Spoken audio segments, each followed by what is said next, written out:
Hyrox specifically combines running with functional fitness stations. One of my most recent races was in Glasgow. It was a 4 or 5 day weekend and they had over 20,000 people finish the race. Being able to know what you're getting into and being able to train specifically for that allows you to have a goal. I personally love CrossFit, like that is a background of mine, but you don't know what you're getting into when you go to a competition. Your daughter's too. Yeah. But you are the 3-time Hyrox world champion. Did you win it when you were pregnant? I won 10 months postpartum. You gain more blood volume when you're pregnant, which means my aerobic capacity had gone up, and it actually stays elevated for quite a long time after working within your threshold zone. So after that, it gives me a range. But if you run over that, you're actually doing yourself a disservice. Tell us what in the heck is Hyrox? Are we starting? Well, you started, yeah. This is a start. I didn't. Starting at ground zero here, trying to fill people in because they're going to be like, what's Hyrox? If it's like CrossFit, I'm out of here. So I do People come from, already I do come from a CrossFit background. It has a lot of CrossFit elements to it, but they're the less skilled elements. So it's more grunt work. A lot of people are now calling it fitness racing. So it's something that combines running with functional fitness stations. So Hyrox specifically is 8 runs and 8 stations. Each run is 1 kilometer. And then there's a rock zone. So that's all of the running that you do, getting from your station to back to the run course. They say that the run plus the rock zone should equal 8.7K. So a little bit over 8K of running each time. The 8 stations, again, are very functional. So they're I'd say the most skilled one is the final station, and that's a wall ball. So you do have to be able to get below depth and then have accuracy to hit a target. But everything else is something that you can see doing every day. Like the ski and the row is a pulling movement. We're pulling in some sort of capacity every single day. A sled push, we have a sled pull. There's burpee broad jumps, sandbag lunges, and farmer carry are all the stations, not in order. The amount of people at these events is completely insane. And the amount of participants, I think that might be a little different than what we've seen from CrossFit, although CrossFit did a great job with their online fitness competition. It seemed like Hyrox does a better job of the in-person interaction that everybody has. Why do you think so many people are getting so attracted to this? It seems like it's getting bigger and bigger every day. And I believe it came over from the UK, right? Germany. So it started in Hamburg. And you're right. So my first event was in Miami, and this was in 2019. I think we had less than 400 people racing that whole weekend. One of my most recent races was in Glasgow. It was a 4 or 5 day weekend, and they had over 20,000 people finish the race in that amount of time. So the amount of growth that this sport has seen is so astronomical. I went into it just for fun. I just wanted to enjoy it. I never realized that this was going to become a profession and something I could follow. But yeah, as far as what are people attracted to, I think there's a lot of things. One, Hyrox does a really good job of making you feel like a professional athlete, no matter what level you're on. When you go to a race, they have giant blow-up start tunnels. They have DJ bumping music the whole time. There's a huge crowd. They take you through a start tunnel, and in this start tunnel, there's always a hype person that's getting you ready to go. There's smoke machines. When you finish the race, you're running up a ramp. You get patches. People are collecting flags. And then finally, because it is the same race every single time, so similar to a marathon or an Ironman, now we're chasing the goal of trying to PR every time. So you set your mark, and there's that addiction of, well, how much better can I get and can I improve? So no aspect of the race ever changes? No aspect of the race has ever changed, no. They've changed rules in terms of the burpee broad jump is a good example. When I first started, there was one rule set in place, and they've kind of adjusted that to make the movement look more professional versus we were originally allowed to stagger step. So one foot was a little bit further in front than the other before jumping, and it just doesn't look clean. So they've changed some rules to clean things up. But besides that, yeah, it's been the same. Do you think because some of the variables are more controlled, in the CrossFit games, it would be a 2-day, and sometimes even, maybe I'm wrong, maybe it was a 3-day event, CrossFit Games? I think once they add the teams in, it becomes like a 4. But I think the individuals, yeah, you're right, At least are 3 days competing. Yeah, 3 days competing. And so what you saw happen fairly often at the CrossFit Games was Rich Froning, Matt Frazier, and some of the female athletes too. They would be so far ahead that by the time the last day came around, because there were so many different events that they did, that these men and women would be so far ahead, and just made it like, to try to watch it, like they tried to put it on ESPN, but it was unwatchable because there was no competition. It was like, all right, he won yesterday and we're going to air Sunday and we're just going to watch these guys like do nothing because we already know who's first. And it was still fun to watch because it's fitness and it's a cool thing to watch and it's very impressive. But do you feel like because of the way Hyrox is doing things, it's very controllable?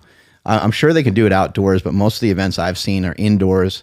So you get to control the climate. And then because there's these 8 events that are the same every time, it's like, well, someone who's really fast, like yourself, who's a world champion, can finish it in like under an hour. And then so I'm imagining there's other women, there's other men that are probably fairly close to each other at the end of the race, probably makes it more compelling. Yeah, I think being able to know what you're getting into and being able to train specifically for that allows you to have a goal. So yes, I personally love CrossFit. Like that is a background of mine. But you don't know what you're getting into when you go to a competition. You don't know exactly what to train for. Which is kind of cool. It is. It's really cool. But kind of sucks. But I have loved being able to know like, okay, this is what I need to do to get better at my cadence in my lunge. Like I know I'm going to have 100 meters of lunging.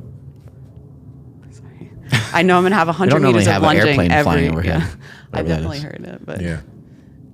So I like. If I want to get faster in that station, which is actually one of my slower stations, I need to attack it from a bunch of different angles. I need to be working on single leg strength. I need to be working on my cadence and my speed.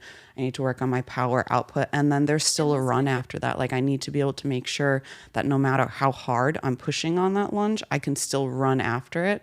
And then I'm going to have 100 wall balls. Mm-hmm. Let me ask you this. When it comes to like Hyrox versus, because people are always thinking Hyrox versus CrossFit, and Hyrox has these specific events. Do you think that there might be, as you called it, a fitness competition, right?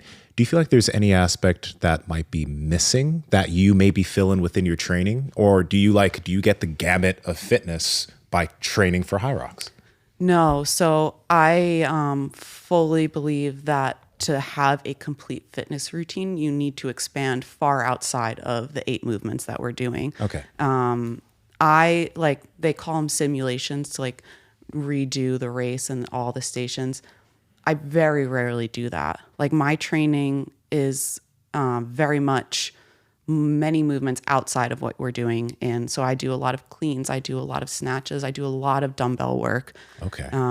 Like a lot of box jumps. I'm working all these different plyometric and power output areas to try and get a full, and again, like there's so many ways to train for Hyrox. Mm-hmm. I just truly believe that hitting all these 8 stations is not the best way to, one, be the best that you can be for the race, but also to be the most fit you can possibly be. So I'm training for general fitness. And then when I come to a big race, like an A race, like World Championships, I'll dial in and get more specific, like 2 weeks out. Just 2 weeks out, not even 2 to 3. That's it. Okay. Yeah. Sounds like very conjugate, very like West Side Barbell did a lot of stuff like that. And some people that prepped for CrossFit would do that because they didn't know what's going to happen. But a little bit like World's Strongest Man, they have a good idea. Like in World's Strongest Man, they don't know exactly what they're going to be faced with, but they know they're going to carry something really heavy. They know there's going to be some sort of like pressing motion. There'll probably be some sort of squat. So they at least have like a basic idea. When you're like, who's helping you design some of this? Is this just your own programming or do you have a coach? How's it work? So, and this might not work for everybody, but my husband is my coach. We actually have a business together where we put out like the training theories that we've developed through like Hyrox training, and there's a couple other fitness racing. It's called the Hybrid Engine. But originally I was doing it myself. I was just like running and doing CrossFit training. And then I had my daughter and time became an issue. So I needed to figure out how to better use my time to be the best athlete I can. So that's when I gave over my training to my husband. Hey, wait just a second here. There's some math going on here in my head. Your daughter is 2. Yeah. But you are the 3-time Hyrox world champion. Right. Right? So how the fuck did that happen? Did you win it when you were pregnant? I won 10 months postpartum, and then I won 2 years previous to that. And, but I did compete at between 7 and 8 months pregnant at the world championship, but I finished 9th on that one, so not a win. Lugging around a little extra weight, maybe. Yeah. But 7 to 8 months pregnant, yeah, and competing. How was that? That's you're almost there. I think I have video on there somewhere. It might be the first one if you look at it. What? It's like one of my pinned ones. It's a weird question, but like when you were training, did you maybe feel stronger in some ways because you were like a little bit bigger? Yeah, some things like the Skierg, because I had more mass to pull down on the Skierg. Right. Yeah, I did feel like that's better. Interesting. Things like the burpees were quite a bit harder. It's the one I'm kissing her. Yeah. So this is... Your baby looks fake. She's super cute. I saw a couple videos. I mean, I'm super biased, but yeah, she's... Yeah. Honestly, my God. I wonder how many, I know everyone wants to lift everyone up, but I wonder... Everyone that was past 9th place, how mad at themselves they must have been. I'm sorry, because you're 8 months pregnant and you get 9th. I was still pretty fit. Yeah. But so this one, they had the world championships in Vegas that year. At the time, I really wasn't flying much. So because it was a drivable distance, I went to it. But yeah, this is the world championship. Get some criticism over that when you post some videos of you, with a pregnant belly and you're doing squats and stuff like that. And what is some of the information that you've seen? Like how safe is it? How, I don't know if you got advice from your doctors or what have you, but. Yeah, I've gotten both ends of the spectrum. I've gotten criticism and I've gotten people uplifting me. Before every race, I went in for an extra checkup with my doctor just to clarify. Not that she understands fully what I was doing. I did the best of my ability to explain this is a race. I'm going to be pushing hard. These are the movements I'm doing. Is it okay if I move forwards with this? And every time she told me yes. One of my concerns, because things I had read previous to getting pregnant, was you have to watch how high your heart rate is. And again, I'm not a doctor. I can't give you advice, but she told me that I don't need to worry about my heart rate elevating. I did wear a heart rate monitor during the race just to make sure it's not astronomical. Yeah. Her biggest concern for me was heat. So making sure my body wasn't overheating. So there was another race earlier on in my pregnancy that I wanted to do that was going to be in a desert. Ooh. And she's like, absolutely not. No, you cannot do dehydration. Yeah. So that was her biggest concern for me, was making sure I don't overheat, but she had no concern about me lifting or doing these movements or running or elevating my heart rate. I think some of the stuff I've heard is just maybe a little bit more caution the further along you are with pregnancy and a heavy lift. Mm-hmm. I think that's one of the concerns is just so. And Hyrox doesn't require you. Right. There's no max lift of any kind, and so. And honestly, all of our bodies are going to change during pregnancy, but during that time, because you're right, I wasn't lifting nearly as heavy as I had been, because up until that point, CrossFit was where I was getting my strength, and I was lifting a ton. By the time I had gotten out of pregnancy and my postpartum, early postpartum period, I had lost a ton of muscle. I was significantly, I don't want to say weaker, but I wasn't as strong. I wasn't nearly as strong as I had been before I had started. But I'd come in relatively with a high level of strength. So once it was time for me to race again, I still had plenty enough strength to get through the tasks well in the race that I was competing in. Because yes, you need to have some level of strength, but it's not the astronomical level that I needed to try and compete in CrossFit. And on the other end, so you gain more blood volume when you're pregnant, which means my aerobic capacity had gone up, and it actually stays elevated for quite a long time after your postpartum period. All right, we've been trying to build up our feet for a long time, trying to make some changes to our feet. And Seema, what are some differences you've seen with wearing some Vivo Barefoot? Well, it's kind of crazy because I was a soccer player my whole life and I thought I had strong feet until I, started actually doing foot exercises and strengthening the feet and wearing barefoot shoes. And first thing I want to mention is like, when you guys start wearing barefoot shoes, have other options because these shoes are flat, which allows your foot to like really work on the ground. They're flexible, so your toes are going to be curling more when you take each step, right? And they're wide, so your foot's going to be getting more action than ever. So it's a good idea to, have your barefoot shoe, but then have something else that allows your foot a little bit of a break. But man, for me, in jiu-jitsu, my feet now work like hands. So now when I'm playing my guard, my feet are grabbing That's the a little opponent. scary. It is. And people feel weird when my toes grab onto them, but it's because every single day I walk around in barefoot shoes and they're getting stronger as I just take my 10-minute, 20-minute walks. I think it's amazing. I've known a lot of things about fitness for a really long time, but I did not know what a weak point my feet were. And my feet used to hurt all the time. I had a callus thing on the side of it that was always just bugging me. I tried to get wider and wider shoes. Plantar fasciitis. I went all the way up to getting like a 13 and a half shoe, which I don't need a 13 and a half shoe. I got no business wearing that size, but I was trying to make up for, I needed like more width.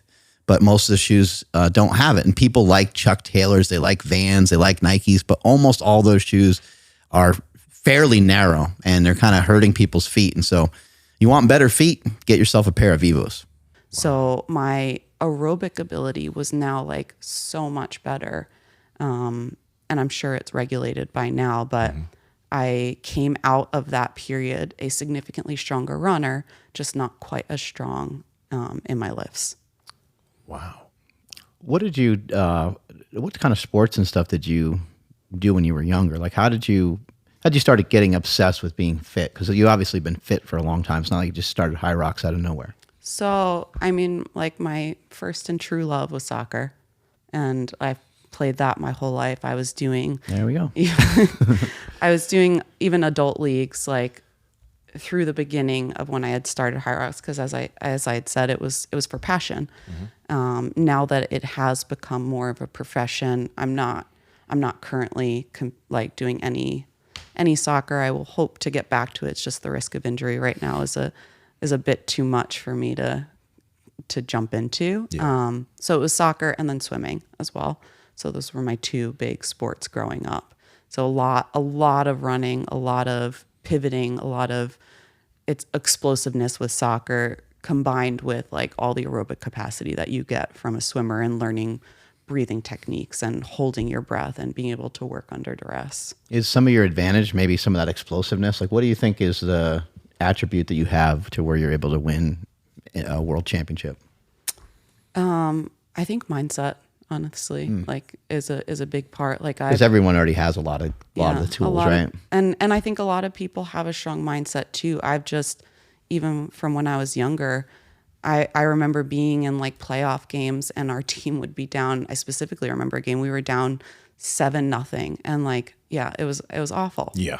And I could see like my teammates had like given up and I was not about to do that. I was the one running like a chicken with my head cut off because I wasn't going to give up until that whistle blowed. And yes, we lost 7-0, but I mean, anything I've ever done, I'm fighting until they tell me it's over and maybe even past that. So with that being said, I mean, you have a really strong mindset when it comes to this. How often do you have really, really hard training sessions that you would deem hard? Because I think, sometimes people hear that and they're like, okay, that means all my training sessions have to be balls to the wall. And then they're just overdoing. And I think a lot of people find it hard to find the zone where they can get good hard training sessions, but still benefit from training sessions that can move them forward that aren't as hard, right? So how does that structured for you? That's a really, really great question. And I wish more people asked that. One session a week. Am I doing like so hard that it's really pushing me to my limits? And I do a lot of such, because I'm not doing just one session a day. The amount of volume I'm putting in is usually hovering around 20 plus hours a week. Like I'm putting in a ton of volume throughout the week. and one session in all those hours. So you mean like not even one day, No, one of those sessions? One session, not even one day, is like really, really high intensity. I have a ton of low intensity. So if you were thinking of looking at heart rate zones and like in a 5-zone model, the majority of my time training is in a zone 1 or zone 2. And then like some of it will be in a zone 3, zone 4. Even those zones are very few and far between. It's a majority Z1, Z2. Would you say those zone 3, zone 4, would that maybe be 30%, 20 to 30% of the training? Less. Okay. Yeah. I am very much an aerobically driven athlete and so far on the aerobic side where, I don't think even in that one session that I'm saying is really hard, am I in a Z5? Like it's just like high Z4. And can you explain the zones a little bit? Yeah. So so these are heart rate zones.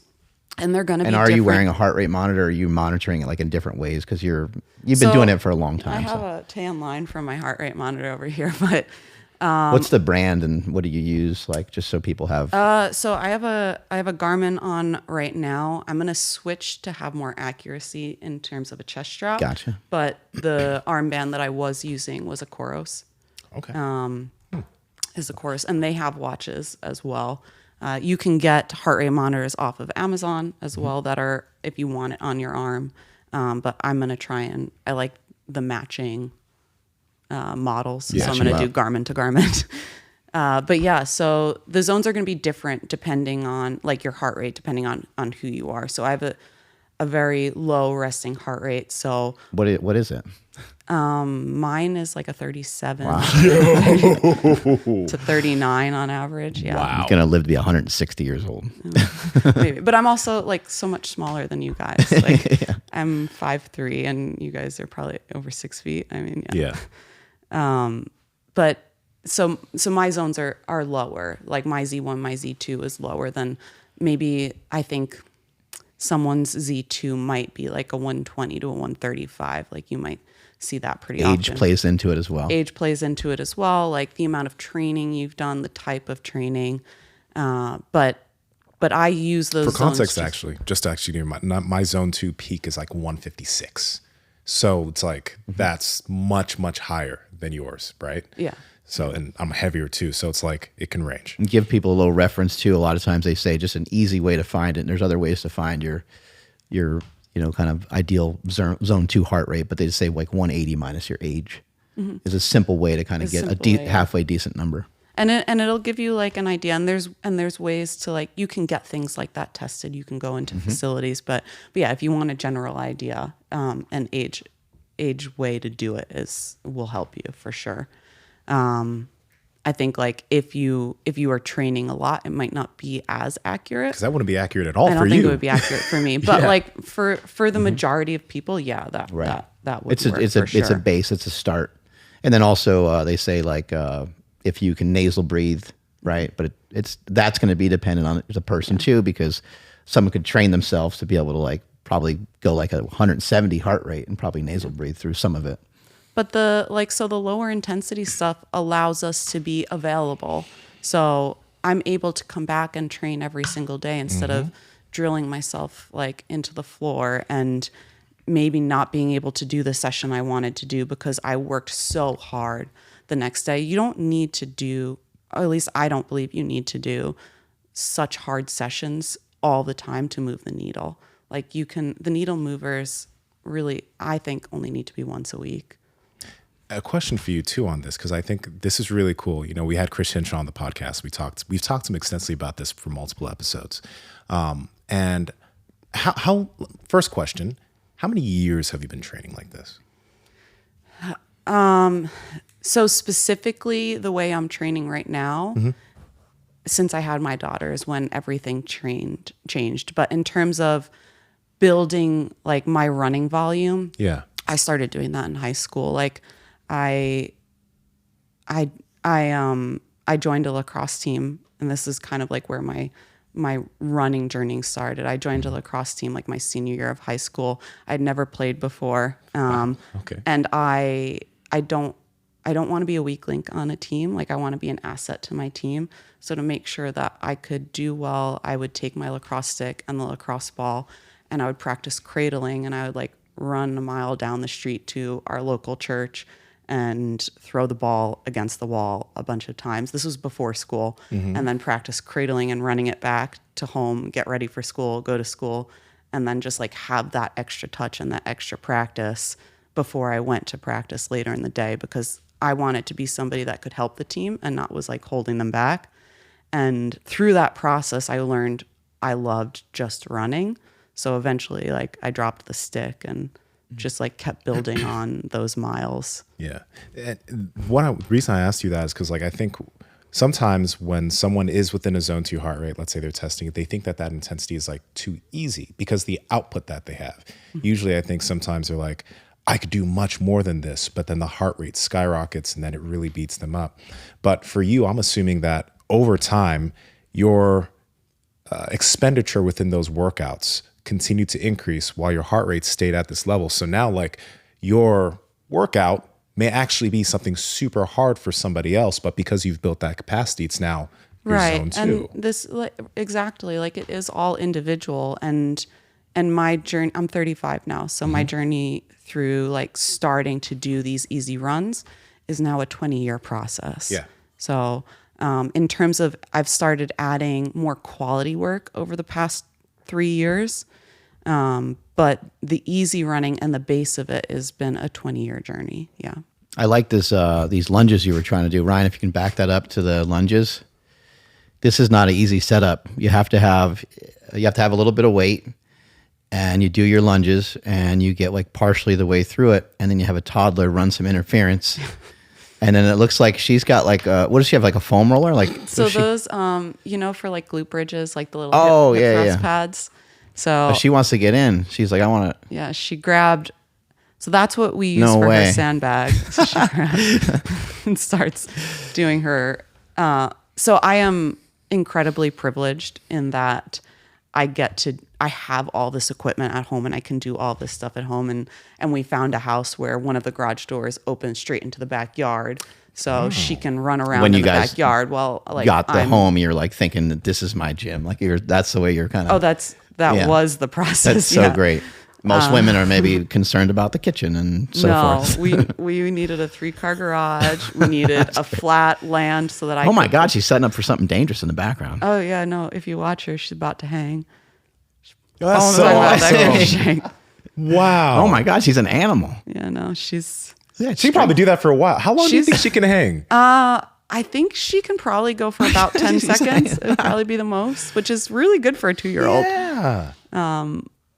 But yeah, like the space I'm super privileged with. What I have gone out of my way to do is find things that she can do to mimic what I'm doing. And I just leave it out, because if she doesn't want to do it, she doesn't have to do it. But like usually if she sees one of us doing something, she also wants to do it. So if I'm doing something with dumbbells, those like fat grips you can put on something to make it, they look like dumbbells to her. So she'll pull those out and she'll do dumbbell work. Like we have that pad to make a sandbag for her when we're doing sandbag stuff. We built a sled out of PVC pipe for her. So when I'm doing sled work, she can push with me with her sled. I make sure and she has her own barbell, but like I just make sure whatever I'm doing for that session during the day, I leave out so that when she sees, she's not asking me to join in and I don't have to stop as often. She just sees that it's there and she can jump in. And sometimes she does. Sometimes she's just running in circles in the backyard. The capacity, I think having different capacities, I think is really critical and important. I see you, bench pressing. So you're like, where's a bench press fit in a Hyrox? But it would, in my opinion, it would be in the category of like general fitness, general physical preparedness. You do have to push yourself up off the ground when you're doing your burpees and stuff like that, I would imagine. And just in general, just not being weak through the upper body is going to be of benefit. Is that kind of what you're doing here when you're doing bench pressing and stuff like that? Yeah, so we've taken a ton of different training theories that we've done throughout like our journey as athletes. and different things that we've done to try and get stronger over the years. So we incorporate like things like Small Up Junior or things from Catalyst or the French contrast method. I believe this might have been like our version of a small off. But we really like the French contrast method the most. What's that?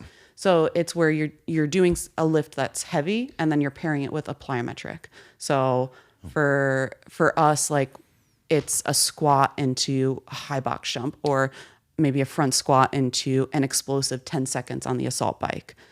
Just like the contrasting allows us to recruit more muscle fiber and then is allowing us to get better power output, which yes, Hyrox is very much an endurance sport, but there's so many elements to it that our ability to access that power output could be so advantageous that we really need to make sure we're continuously practicing it. Because with the amount of running we're doing too, it's so easy to lose power. And I've seen that, like if I go too long without trying to access it. So my bench is nowhere near where it was never good. First of all, it was never good, but it's nowhere near where it was like even 5 years ago, but it doesn't mean that I'm not still doing it. Like we usually cycle through, push, press, pull. What are some things that are really hampering some of the people that do get in Hyrox? Like what are the common, with CrossFit, we heard about, quite a bit of injuries and stuff like that. What are some things that could really slow someone down that it starts to watch this, they go to an event, they get all fired up?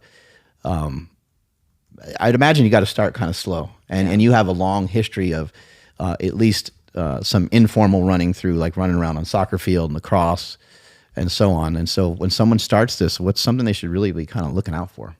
So again, like more than 50% of the race is running. So it is really important that you are working on your running, but with that there's danger with that because that's actually the sport where injuries are most common. Yeah. So because you do need to be working on the running and because injuries are so prevalent, that's where we are seeing the most amount of injuries, whether it's soft tissue or tendons or ligaments. So you do, unfortunately, as much as you want to do a ton right away, you do need to start with low volume onto it and build up. And I would very much encourage doing prehab work surrounding your knees and your toes and your ankles and your ligaments. And I don't know if you guys have ever seen like the knees over toes guy. Yeah. We've had him on a few times. Yeah. Oh, well, I've never had him. I love watching his videos. Yeah. And it's been super helpful for me too. Yeah. I incorporate a ton of the exercises he puts in just to try and, because even though I've been doing it for a long time, like it doesn't mean I'm also very likely to get injured. Mm-hmm. So I do as much as I can fit in to try and prevent that. And where does some of that stuff fit in for you? Are you doing this like while you're watching TV or something? Because it sounds like you got a busy day with many training sessions. It is a busy day. So like I have those like foam slated blocks that I leave inside the house. And like when I'm getting Lily ready in the morning or when we're making breakfast, it's in the kitchen. So I'm doing like the little things because it takes 20 seconds to do a couple reps. So it's just there. We're waiting for her breakfast to cook. I'm doing a couple like just knee exercises. There's no weight involved. I'm literally just kind of going up and down, raising my heel or maybe doing some tib raises, but just sometimes it's against a wall. So I could do a tib raise just leaning against a wall. But that's where I'm fitting it in is making food or getting her ready. We talk about this idea of like microdosing. That's what we call it. And I it's so great to hear you mention this because I think when we sometimes think about workouts, it has to be during our workout, and you're fitting all of this in just different parts of the day. And I think sometimes people think it's useless. If you just do a set of tib raises, it's like, well, where's the fatigue? What's going on here, right? And how long have you been doing that type of practice and how helpful have you found it to be? So specifically with the knees over toes, I started doing a little over 2 years ago now. And I started because my knees were hurting. And of course, like we always wait for a problem to happen before we try and fix it. What I didn't allow happen this time was once it was better to stop. Yeah. So I like don't miss a day. Like I am working on protecting my knees 7 days out of the week. Like I don't miss it. Like Yeah. and because sometimes like maybe I'm not traveling with the weighted tib bar, but I can still lean up against the wall and raise my toes if I'm on vacation or something. So I don't miss. Like I don't want to feel that pain again. I know it's so easy for us to think, okay, I'm better, I can stop. I didn't stop. So yeah, I was doing them this morning in my hotel room. Yeah. How technical do you get with some of this stuff? Like, do you are you really tracking like the different heart rate zones, and are you tracking like your lactate threshold, and have you gotten like a VO2 max, and how deep into this rabbit hole do you go? So if it was up to me, I wouldn't go that deep, and I wouldn't be as good as I wouldn't perform as well as I'm doing. My husband is very much a numbers guy and pushes it and loves the data and the science. And I've learned so much through that. And we are very big on like threshold training and like the Norwegian method and blood lactate. What's some of that mean? So yeah, I'm sorry. Like lactate threshold. So your lactate threshold is a zone in which you're like between your aerobic and your anaerobic. So for us, we do we measure that through like you prick your finger, a little bit of blood. You can do it on your ear too, but I don't like that. So I prick my finger, a little bit of blood comes out. I stick it in what looks like a blood glucose monitor. It's just measuring the lactate in my blood, and it gives me a reading. So we often do what's called a ramp test. And by often, I mean every couple months, so not often, just to kind of figure out what zones I should be running my threshold efforts at. So I do, as I said, one hard workout a week, which is above threshold. But then I have 2 threshold workouts throughout the week, which is not that super high intensity, but it's also not easy. So that's where I'm saying like that zone 3, zone 4 is. Yeah. And you'll see like professional runners maybe testing their lactate every time they do a threshold. That's just like not realistic for me. So I test it every couple months to see how fast I should be running approximately to be in that zone. So do you test it mainly only running, or have you tried to test it in different things? I've only done it in running, but you can test it in different things. You can do it on the bike, or you can test it. And is it after like a sort of a maximum effort, or like the middle of the workout where it's the hardest kind of thing? Or there's a couple different ways that you can do it. I started talking about like the ramp test. So for us, I do 5-minute intervals starting at like a moderate pace. And I hop off the treadmill, I prick my finger, I test the lactate, I bump up the speed, and I do that for 6 to, if I'm missing the mark. And so once you hit your anaerobic threshold, you'll be now at, the measurement is 4 millimoles. So I did one last week to get a more updated version, and I hadn't realized like how much better I had gotten. So I ended up doing like 9 intervals to be able to like crest over that like 4. Well, you did 9 total intervals? 9 5-minute intervals, yeah. damn. Yeah. So it was a long workout, but so it started at a moderate effort, and then it pushed to that harder effort, just to figure out, okay, at what point am I now above my anaerobic threshold? So it's increasing the pace every single time and pricking my finger and just seeing where it's measuring. So in the beginning, it might be like 1.7 and then 1.9, and then it could be at like 2.2 for a couple. And then you finally start seeing it get to like 3.2, like, okay, now we're close. Now we know we're getting close to your anaerobic threshold. And like once I hit over 4, I'm like, okay, now, and then usually I go, which is why I did 9, and do one more beyond that just to make sure there wasn't any error in the readings. Yeah. And then we'll make graphs off of that. How do you improve some of that capacity? Well, working within your threshold zone. So after that, it gives me a range of, okay, if you run from this pace to this pace, you're going to be in your threshold zone.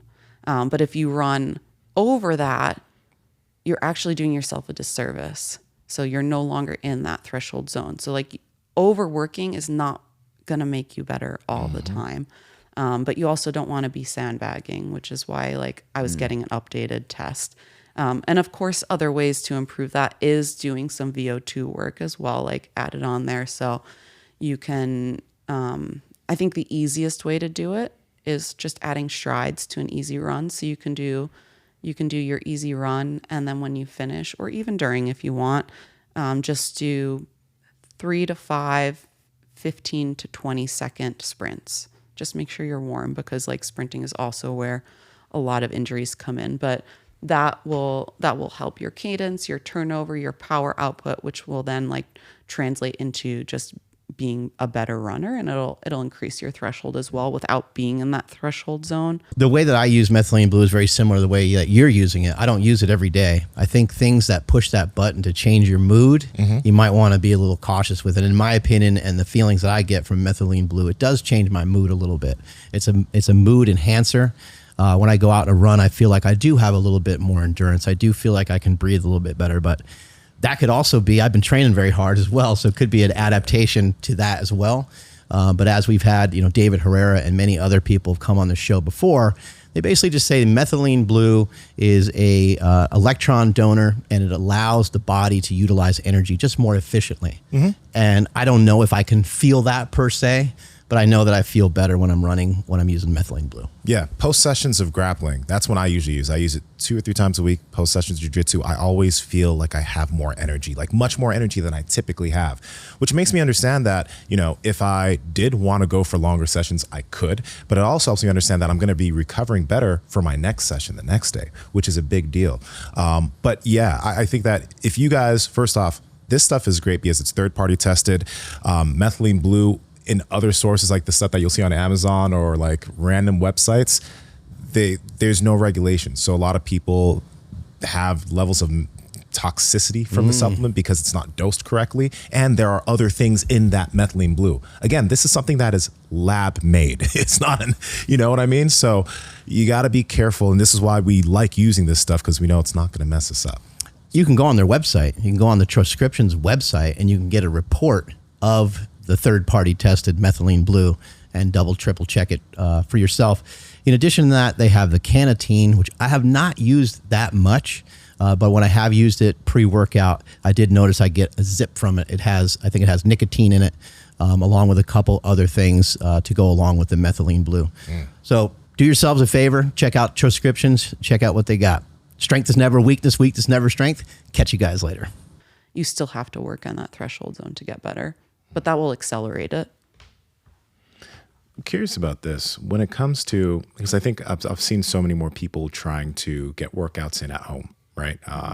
And not everyone can have all of the equipment, but if you were to give, or if you were to suggest 5 to 7 pieces to have to get like the full gamut of everything, right? What would be the things that you would suggest somebody try to have? Dumbbells. I love dumbbells, okay, for sure. So just for like a normal home gym? A home gym, but I think someone who also wants to build a level of endurance, not just get strong, but also like have other aspects of their fitness improve. So yes, dumbbells I think is so universal. There's so much we can do with it. If you don't have the ability to buy a treadmill, which obviously is going to work on our endurance, you can run outside. But if you have the ability to buy a treadmill, like it's probably been for me the most useful tool. Just a normal treadmill? Just a normal treadmill. Okay. But and the reason is like if you have kids at home, like I can do my workout and at pace with her sitting right next to me, or in our case, like we do have 2 treadmills right next to it, so she'll often go on the one next to me. But for me, the treadmill is game changing, because if I'm running outside and I have her in the stroller, like there is not a chance I'm going to hit the paces that I'm supposed to hit. Yeah. So if you're in a place where you're juggling that and you have kids, I think a treadmill is huge. Beyond that, like I think a lot of people would say the rower, but if you could only have one, I really love the Skierg. Okay. I think there's so much use to it, especially if if you're trying to avoid doing any more leg work, like, yes, you are using your legs, but not as much in the rower. So it's a much more upper body core piece of equipment while still getting aerobic work in. So there's not many things besides swimming that you're doing upper body work while also working on your aerobic side. So that's why I personally love the Skierg. I wouldn't say like you really need more than honestly a treadmill, dumbbells, and maybe one of those machines, or like an assault bike is always great. But what do you think about a sled? Do you think somebody should try to fit in a sled, or is a sled like for you? So the problem with the sled is you need the space too. If you have the space, yeah, a sled's great, because if you look at some of the professional marathon runners now, they're even incorporating sled work in, because it's making each of their strides more powerful. So now when they're running, they're not just getting faster by like the turnover, they're also getting faster because every step they take is stronger. So they're gaining more ground. So I find it fascinating. Like, I've been following like Connor Mance's coaches and like how much, and of course, like, I want to feel validated in what I'm doing, and I do a ton of sled work, so I'm kind of looking for that. Yeah. But just to see that like these Olympic level marathoners are also doing sled work, yes, is validating to me. But I love like diving deeper into that science. Yeah, if you have the space for a sled, they're great, because like, one, it's a great fitness tool, but also like, if I go back to that, let's work on our knees. Yeah. The backward sled dragging is so good for like trying to keep your knees healthy. So you don't have to just push. Like, the backwards work is. I'm all into the workout your daughter's doing, the pushing the PVC pipe. Sometimes she makes up her own. But yeah, no, this one was a tag team. With the sled, when you mentioned some of those high level athletes, I'm not sure if Ryan can bring up a clip. What was the guy's name that's using the marathon runner that's using the sled? Connor Mance. And how are they using that? Is it more like a prowler type thing that they're kind of leaning into, or is it what kind of sled is it? I've seen around them, the waist? No, I've seen them use like the sleds that you just saw. So they can use a prowler, but just like the 4-post sleds. Gotcha. Okay. What I've noticed is they're doing usually lighter weight, more sprint style. So like, you see me grinding through kind of some heavier things, and I'm not moving very fast. I've noticed that the sled work I've mostly seen them do is lightweight and sprint. Like, they're just going all out. Yeah, it's interesting because when you work with a sled, if you find the right weight, you can really lean into it, maybe the way that you would accelerate at the beginning of a sprint. You can also find an appropriate weight that you might be able to lean forward just enough. I wish I knew his coach's name, because I think he's the one that... He's got some of the videos on that has like all the videos. I like deep dive into all their coaches. I'm always curious of like the new theories and ideas of things coming out. Have you seen the new sled by Torque Fitness, the newer version of the tank? Is it the one that has like long? Yeah. So I know I had mentioned I think maybe over the weekend that I had went to another event called Decafit. That's the sled that they use in their event. Oh, sick! Yeah, I can have one sent to you. You're the champ, so it would be very easy. That'd be amazing. They're great, because like you might not need as much space because it can turn too. Yes, so right. And you can take it out onto. So onto also we street, need to we need to be mindful of our neighbors. So like when I have a sled, like I've put carpet down, one to mimic the race, but also to not have noise when I'm going, because I don't want to make my neighbors mad. But if you have wheels, like that doesn't make any noise. It's so quiet. Yeah, it's so quiet. How are you doing your sled training? Because it doesn't look like you weigh a whole lot. Yeah. And then how much weight are you asked to push during Hyrox? Oh, I should know the exact weight of this. I don't. I guarantee it's on the Hyrox weight. That might be for the pull. The push is more. I think the push is like. So how are you training for either one? Sled pull 172, sled push 225. Unless this is that in kilos, or is that open? So there's two different categories. Is it different for men versus women, or okay? It's different for men versus women, but it's also different. There's 2 weight categories. There's pro and open. And I really wish they'd change the name of that, because like pro doesn't necessarily mean you're pro, and open doesn't mean that you're lesser than either. The only difference is the weights are heavier in the pro division and lighter in the open. Everything else is exactly the same. Is the pro doubles, do they have the same weight? Or no? Pro doubles have the same weight. Pro open have the lighter weight. Okay. I'm seeing sled push pro doubles for women, 152 kilos. Does that sound closer? That sounds probably about right. Yeah. And then so that would be just pull. A little over 300, 320, 340. Yeah. Yeah. How are you pushing 300 pounds? So that's where all the strength work comes in. So we're often in like a 9-day cycle push. Like I'm squatting, I'm deadlifting, I'm lunging. Yeah. I'm doing tons of like bench press or push press or strict press. I think like there's been a lot of carryover from like all the strength training I had done in CrossFit. Yes, I've lost a lot, but like there's still a lot there. Yeah. And I try to not let too much of it go. And then within our programming, we also add in like applied strength, which is where a lot more of our power output comes to, which is like cleans and sometimes snatches, or we overweight the wall balls. So you're doing heavy wall balls, and yeah, it's heavy. Sometimes I don't know how I'm pushing it. How far do you need to push it? So it's 50 meters total. They put it into 12.5 meter sections. So you're going back and forth twice for a total of 4 lengths. And then you have to also pull it as well. And then you have to pull it. The pull is lighter than the push, though. And the pull, they use a rope to pull, and they give you about a 5-foot section approximately. So I think what I've heard from when they originally were designing the sport, they didn't expect the carpets to have so much friction on them that would make the pull so hard. So they thought people were going to be hand over hand pulling it, which some people are, but the majority of people are using that 5-foot section to pull by like walking back and then going back up to the front and then walking back. So it becomes like very much a back exercise, because like you're getting super tight just trying to stay in position.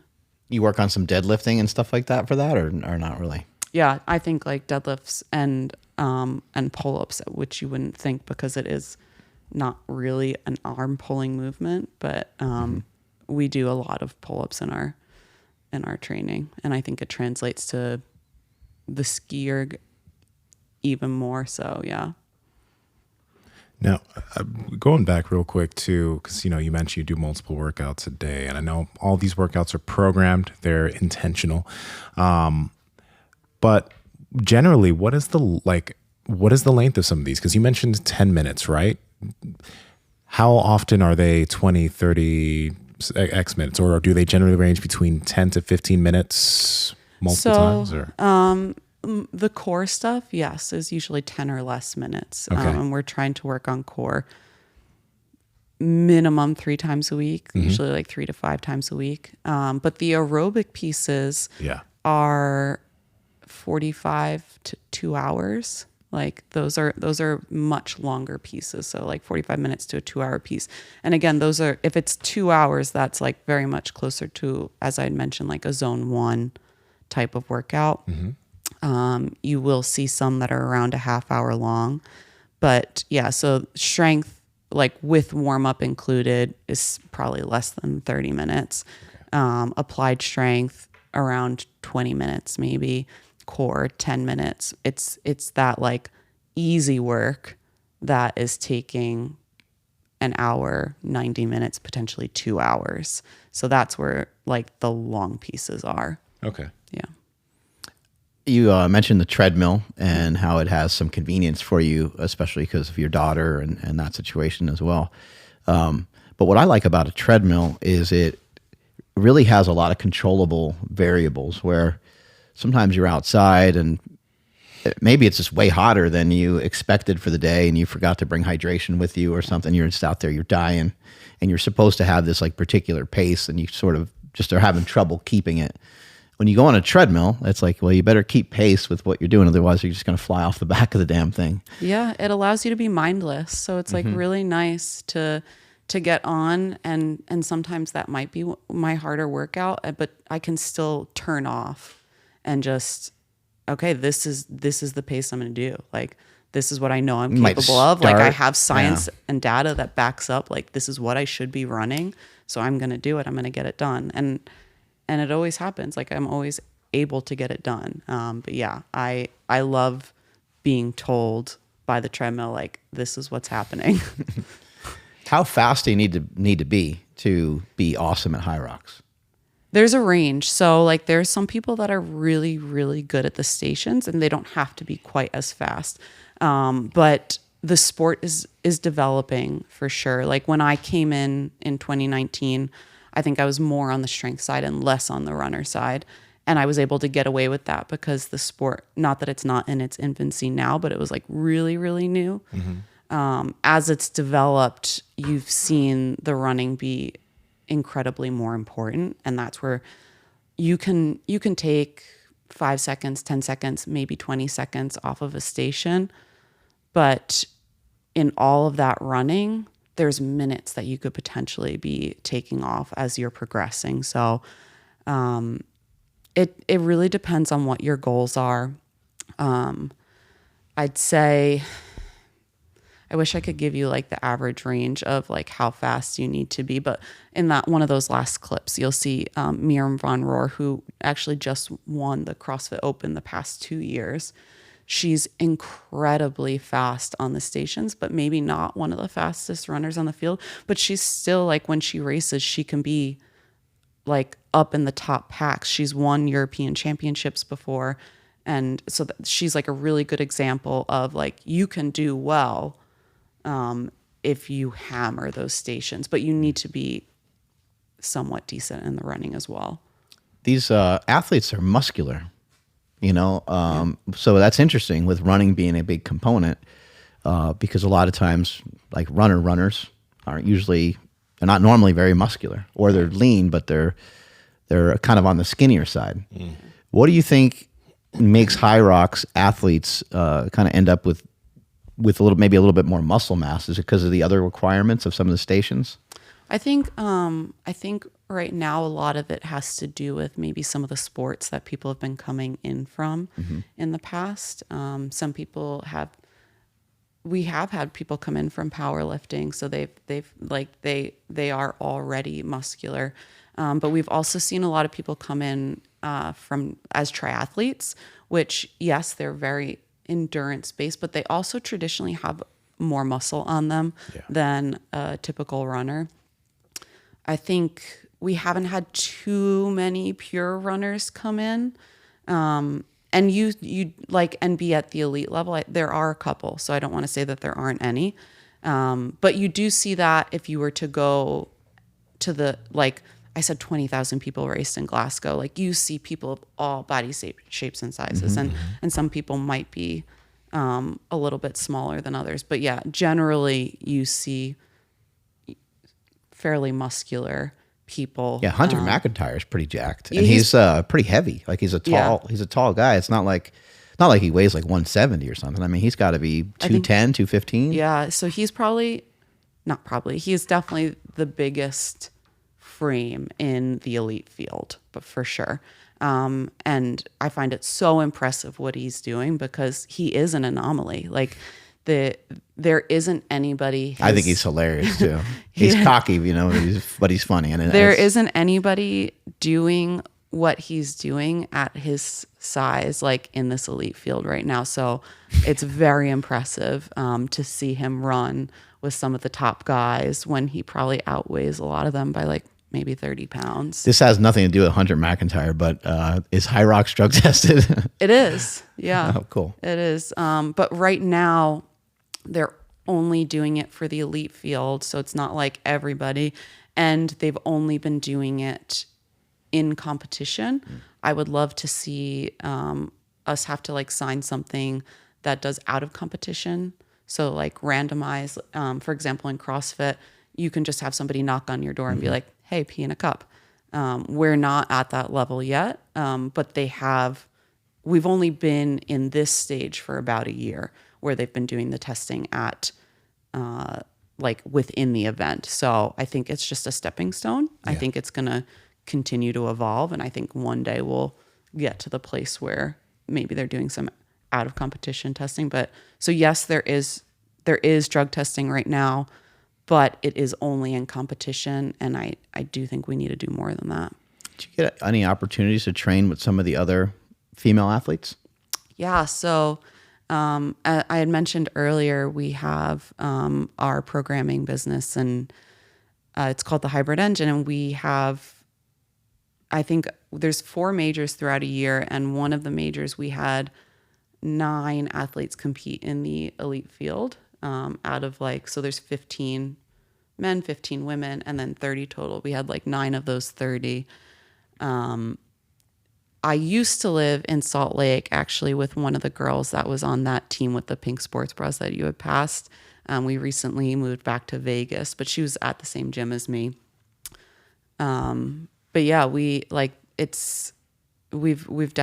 got a growing team. We're not just like the elites. We have age groupers and people just trying to learn, but we have a lot of people that I'm on the start line with that are under our umbrella, which has been really cool because I don't get to train. Some of them, 2 of those girls live in the UK, so I don't get to train with them. But I still get to talk, and we get to talk about our training, and it's very similar. So we can ask how'd you feel about this? The only one that I really got to do some training with is her name is also Lauren, because we were living in the same city for a little while. Within Hyrox, men and women, I mean, you've paid attention to a lot of athletes. You've seen some of the things a lot of athletes deal with. You find that in certain sports, there's a trend for certain types of injuries. I'm just wondering, I mean, Hyrox seems pretty decently well-rounded in terms of some of the things that are being done. But do you notice any specific types of injuries that you just see trending a bunch amongst a lot of different athletes? So unfortunately, it's been kind of ridiculous injuries that I've seen, in the people that I know, not anything they did with training, just fluke injuries. So there was a major in Vegas, and one of the male competitors didn't get to race because he tried doing burpees in his hotel room and jacked his foot up and couldn't race. And then in this past major in Glasgow, one of the girls that's on my team, Kate, we were in the middle of the race and she fell and twisted her ankle. So it's just been a lot of kind of freak accidents that seem to be taking a lot of at least the athletes I know out. Mm-hmm. But beyond that, what I would see more generally for people, sometimes some hip problems because you're it's just, you need to make sure that we're doing rotational work. Yeah. But it's usually knees. And the reason I would think is, one, all the pounding of the running, all the squatting we're doing, and then all of the lunging. You really that's why I'm so diligent about making sure that I'm working on it every day, because I think that is the most common area to get injured within our sport, because we're not just doing the running that's going to hurt it. We're also doing all the squatting that could potentially hurt it, and all of the lunging, and they're attacking your knees in different ways. So it's pounding with the running, the loading with the squat, the slamming your knee on the ground when you're lunging. It's just, you're kind of attacking it from many different angles.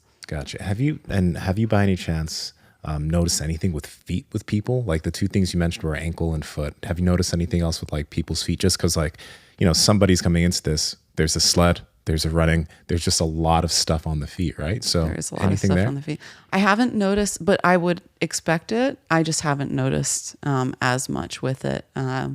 Where I would also expect to see more is calves, because especially if we're doing a lot of work on the treadmill, or because so many of us are running in super shoes now, and the plate is really hard on your calves, and then combine that with the sled push.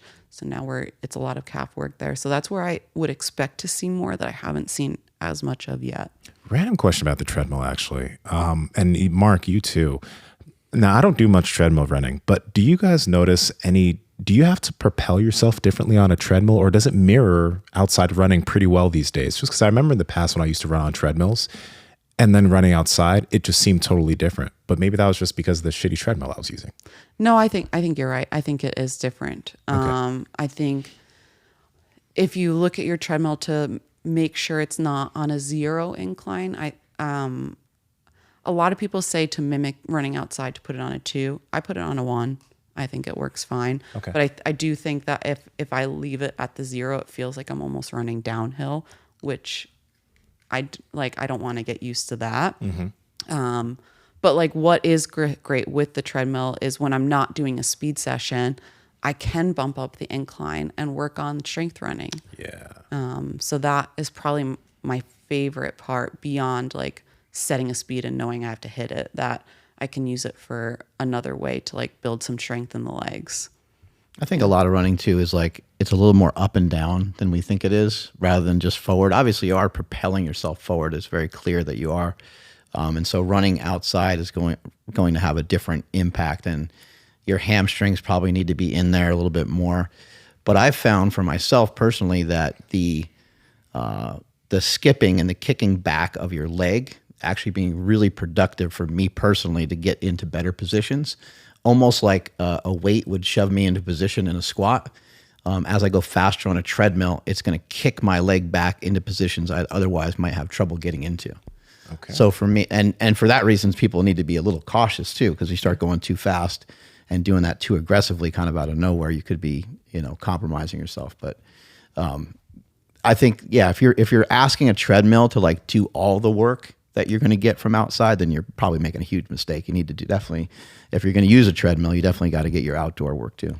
Right. And I have a friend, one of the girls that was on the team, she's switched all of her running to outdoors because she felt like, and maybe it's just a personal preference, she felt like the treadmill was doing too much of the work for her, and she wasn't able to feel what she was supposed to do when it came to race day.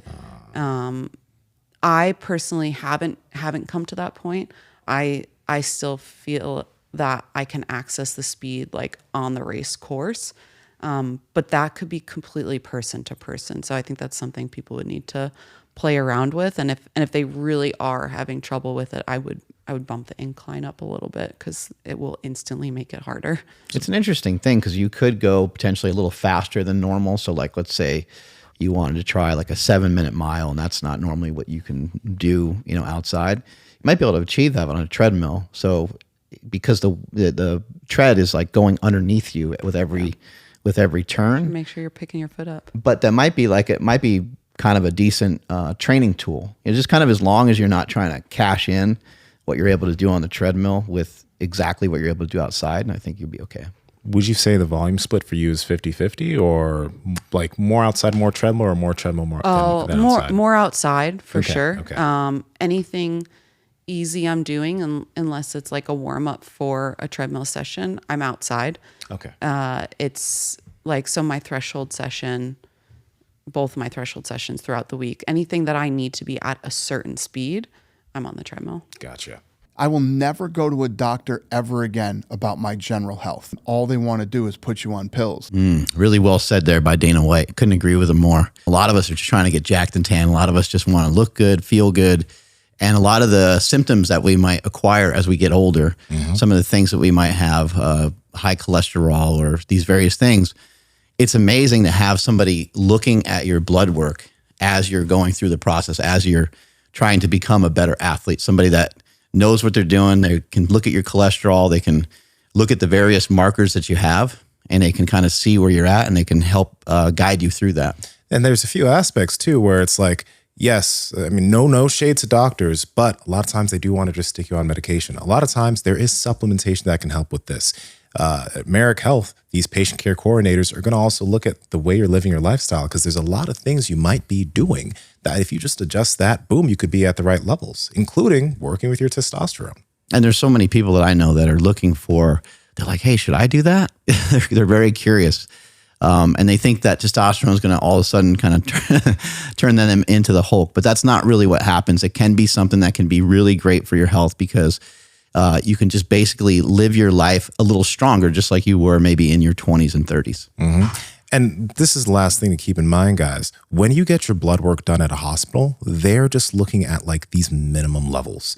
At Merrick Health, they try to bring you up to ideal levels for everything you're working with. Whereas if you go into a hospital and you have 300 nanograms per deciliter of test, you're good, bro, even though you're probably feeling like shit. At Merrick Health, they're going to try to figure out what things you can do in terms of your lifestyle. And if you're a candidate, potentially TRT. So these are things to pay attention to get you to your best self. And what I love about it is a little bit of the back and forth that you get with the patient care coordinator. They're dissecting your blood work. It's not like you just get this email back and it's just like, hey, try these 5 things. Somebody's actually on the phone with you, going over every step and what you should do. Sometimes it's supplementation, sometimes it's TRT, and sometimes it's simply just some lifestyle habit changes. All right, guys, if you want to get your blood work checked and also get professional help from people who are going to be able to get you towards your best levels, head to merrickhealth.com and use code POWERPROJECT for 10% off any panel of your choice. Okay. And that's like for multiple reasons. Convenience is also for one of them, like because I am like primary caretaker for my daughter. Like I can't just like leave her in the middle of the track and run around the track, and I can't do it on the stroller. Maybe my answer would be different if I had somebody watching her. But for now, like it's working for me. It works for her. It works for our family dynamic. So I'm sticking with it for now. Okay. How does your husband know so much about this stuff? How does he, he's programming your training and stuff, and you're winning world championships over here. So he does so much research in the most loving way possible. He's a giant nerd. He's been like researching all of this for as long as like before we were into it. Like we were always, even like whatever sport we were getting into, we were trying to figure out, he was trying to figure out like, okay, like what program, what type of strength session can we do to get better? Like we've tried so many different over the years, like different strength programs. And now that we're in Hyrox, we've tried so many different types of like running programs, and we're just trying to figure out what works best for this sport. And it's a constant like evolvement. Like we're still learning, we're still trying new things. And usually I'm the guinea pig. And if it works, like, then we bring it out to the rest of the masses and we put it out onto our training program. If it doesn't, then we usually like don't give it to everybody else. But so he's an engineer by trade. He comes from an engineering background. Like he loves numbers and data and like anything to do with it. And it's a puzzle for him. So we're constantly like putting things in and pulling them out and seeing what works and what doesn't. And if it worked for me, we'll try it with like everybody else. And then if we see a good response from like all the people that we have following us, then we know like, okay, like let's keep moving forwards with this. If we see other people maybe not responding as well as I did, then okay, we need to address that and change it. Seems to be a lot of companies trying to associate and affiliate with Hyrox. I noticed that, I went on their website and just saw like a lot of sponsorship. Seemed like there's a lot of energy drinks, a lot of hydration. I think that's really cool because, that shows that people are spending money within the sport, and it shows that it still has a lot more room to grow because there's people that give a shit about it, and there's a lot of sponsorship rather than something like powerlifting. It's like there's not as many. Powerlifting never really like broke out in that way to where you had the participation that you're getting from Hyrox. So that seems pretty cool. Is it kind of hard for you to kind of figure out like what brands to sort of associate with and stuff? So I imagine like any of these companies that are associating with Hyrox would probably want to have you rep their brand. Honestly, it's like more challenging than I had ever expected, because there's always people that like just want to send you something, and I don't want to just be sent something and then be expected to post about it because they sent me. Like, that's just like too much. Yeah, you don't want them to not get anything out of it either. Yeah. And like, I know what I like. Like, I know the things I like. Like, for example, like I love Garmin, and they don't always work with like a ton of athletes. Mm-hmm. There's some other companies, like there's one that's starting to sponsor Hyrox, and I'm sure they're amazing, but like, I know what I like. And I like will hold out for like to be able to like work with the company that I've used for 10 plus years, like, and what I'm comfortable with and what I know what works for me. So like, it is hard because sometimes what I want, they don't want me. So I just kind of have to, I just wait and hope that one day, like what I'm going for, like they'll also like find some sort of reciprocation with that instead of me just kind of taking what's being offered my way. So it's hard because yeah, like there are often people that like want to work with you, but maybe you like, I don't want to take something just to take something. Like I want to believe in it. I want it to be something that I've used. What are some of the products that you use? What are the brands that you really enjoy and see like good benefit from in terms of like training, hydration, things that you really feel like are moving the needle for you? Yeah. So like forewarning, like I'm sponsored by The Feed, which is like a company that is kind of like Amazon for supplements. So you can go onto a website and you can get, which is one of the reasons I love them and wanted to be with them, because this way I could get because I don't get my gels from the same company I get my vitamins from the same company that I get my protein from. So because they offer all of that, I didn't have to align with one company and then not get the stuff that I want and already used. So that's why that's really worked for me. But like gels and hydration, I love Precision Nutrition. I also love like Morton has really great gels. Sometimes hard to find stuff that kind of agrees with your stomach, and it's a terrible thing to try to find that out on race day. Yeah, it is. It is. And as Where's I the porta potty?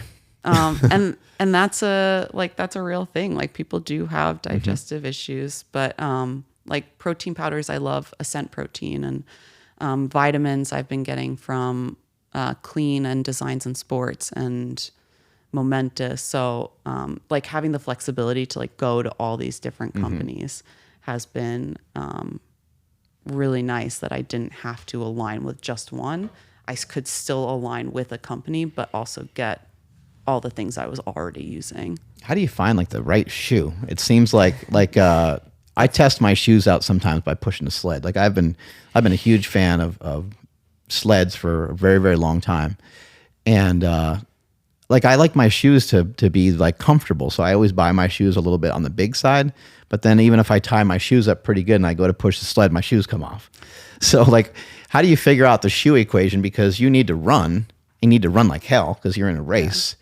Yeah. And then you're also pushing a sled and doing all these other activities. I'm smiling because before training or before any of these other questions that you would expect to be the number one question coming from somebody, it's always the shoe. Like it's got to be the shoes. The shoe. Yeah. But you're right. Like you need something that you can run in and has traction for the sleds. Like if you don't have traction, it doesn't matter how strong you are. Like that sled's not going to go anywhere. I personally still gravitate towards a carbon plated running shoe. I just look for a carbon plated running shoe that has decent grip on it, and not all of them do. So like there's some, like Asics makes a really great running shoe, but there's no grip at the bottom of it. So like it's out, like I can't use that. There's many different options out there right now. What I'm currently running in for my races is a Mizuno, which is like not very common. You don't see a lot of Mizunos out there. But they have like the super foam. It has a carbon plate in it, but it also has these like little shark teeth grips on them. I think one of the other common brands you see out there, of course, they sponsor Hyrox, is Puma.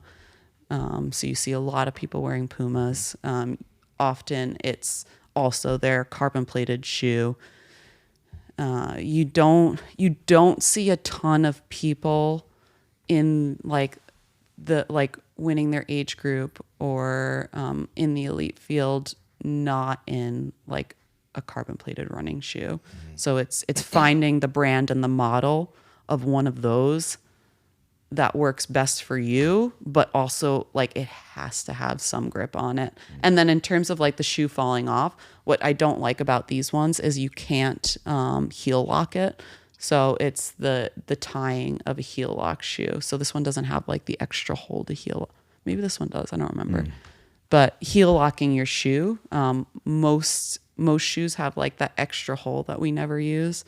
That will allow your foot to stay in place. If you like Google how to heel lock it, it'll take 30 seconds and then do that before you push a sled. Yeah, and you guys are you're on like a pretty hard surface. You're on like polished concrete. Yeah. It looks like. And so the super foam that I had mentioned makes a really big difference. So when I first started, I wasn't running in a super foam type of shoe, and like my body felt it. And not that it doesn't feel it after the race now, but it felt all that pounding. So having the extra foam protecting me while I'm running, it's hard. It's in a convention center. It's hard concrete. Like it's hard on your body.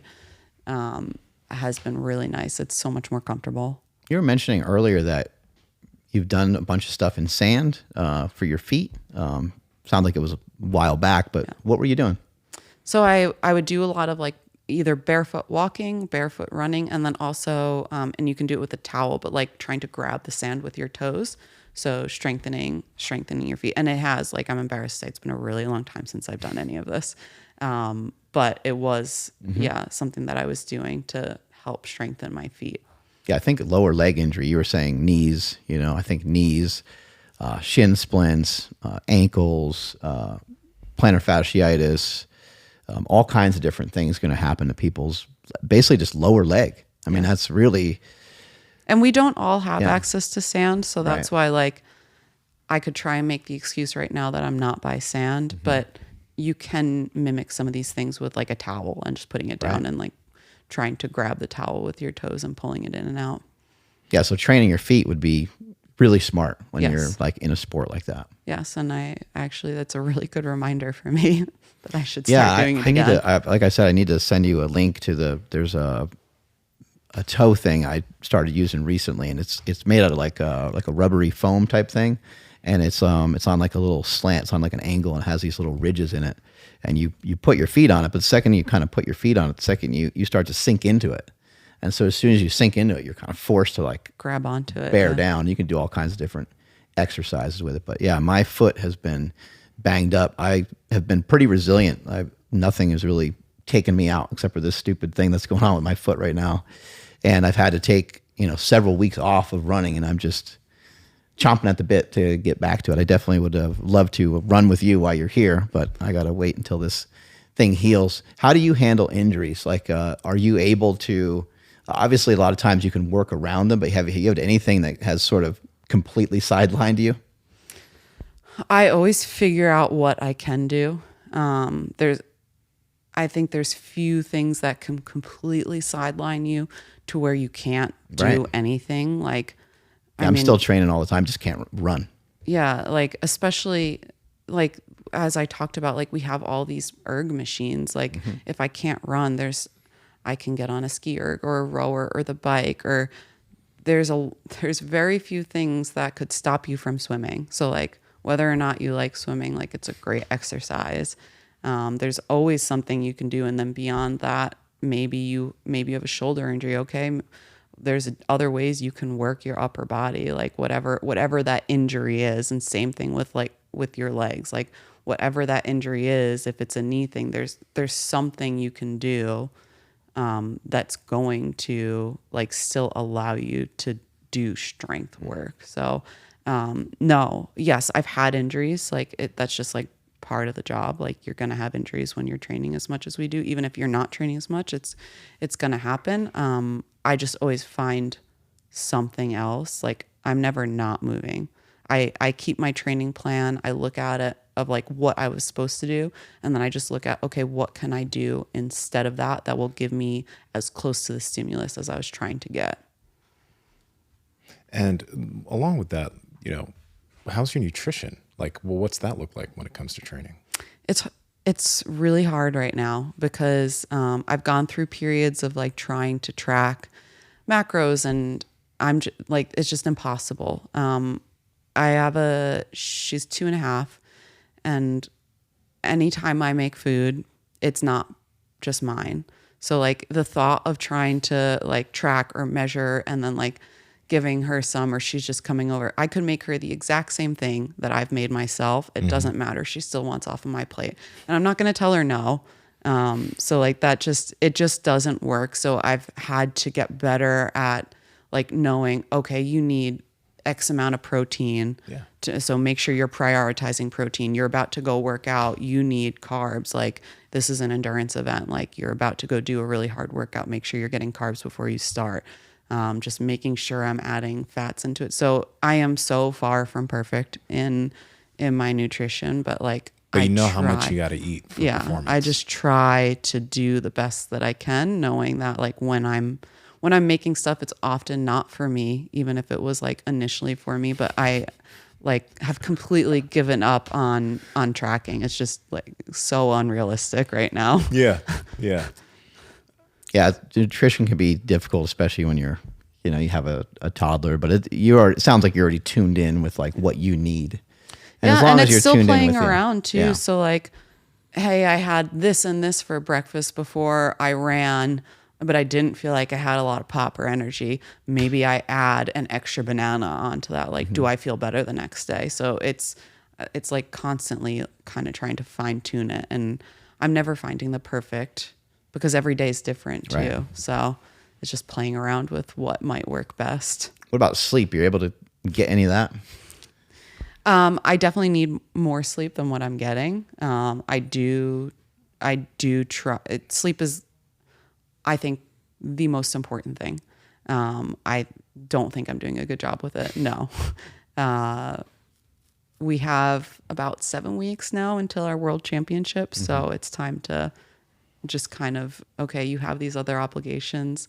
It doesn't matter right now. Like it's time for me to. Isn't it kind of funny? First. Like the training is like, yeah, I'm going to get the training in. Like I know I'm going to train like really hard, and me and my husband are come up with a good plan. But the sleep part, I don't know how much, I don't know if I'll be able to really dedicate every day to getting 8 hours of sleep. And really, I think I should be getting probably 9, and I'm not getting 9 hours of sleep. So it's for sure we're in like that window that I need to kind of let some other tasks and obligations go to make sure it's happening. And anytime you get your toddler down for a nap, they're like a little animal.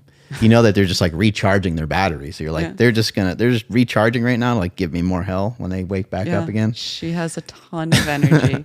You see kids often, just, they get tired and they could be at like 100 miles an hour and just pass out. I've never seen her pass out ever. She could be super tired. It doesn't matter. She's going to keep going until she has to be like put in her room, into her bed, or it's go, go, go. Wow. Yeah. Yeah. That's actually probably pretty good for her. Yeah, it's good for her. Yeah. Exhausting for the rest of us. Yeah. So the championships are coming up in just a handful of weeks now? Yeah. So last year it was in Nice, France. This year we are lucky that it's in the US, so it'll be in Chicago. So not too far of a travel, which is really nice. How you feeling for it? Good. Yeah, I'm excited. I have my individual race, and then I have a partner. We qualified in a partner race, and then they'll pick like captains for a relay team, and then they'll have like country versus country relay team. So that one's a lot of fun. The way they do the relay is you have 4 people on the team. You each take 2 runs in 2 stations, and you just it's a sprint. So it's not the grind. It's an all-out sprint effort because you're doing a 1K run into a station, and you do 2 of those. That's it. Yeah. Is this going to be in the same weekend? It'll be in the same weekend, yeah. So is it going to be individual first, then partner, or partner, then individual? Individual first. I think relay will be the next day, and then partner will be the day after that. And you're just doing 2 of those, or you're doing all 3? I hope to do all 3. They haven't announced who the captain is for Team USA.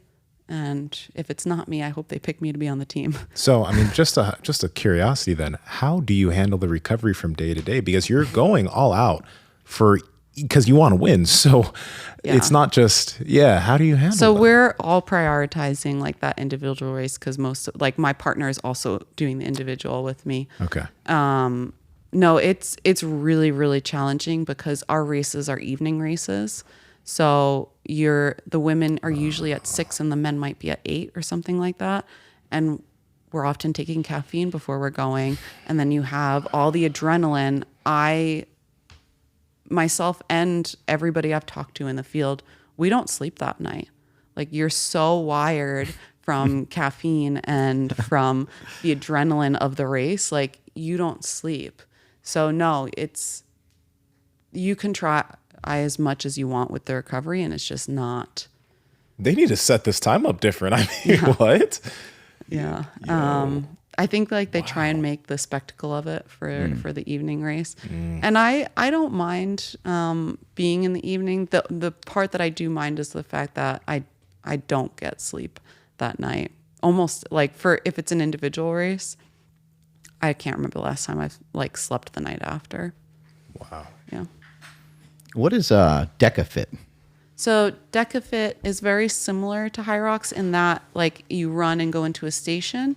They just have 10 stations instead of 8, and it's shorter. So they have a 5K run versus the 8K, and their stations are also significantly lighter. So your output is really, really high. So the event itself is about half the time domain approximately.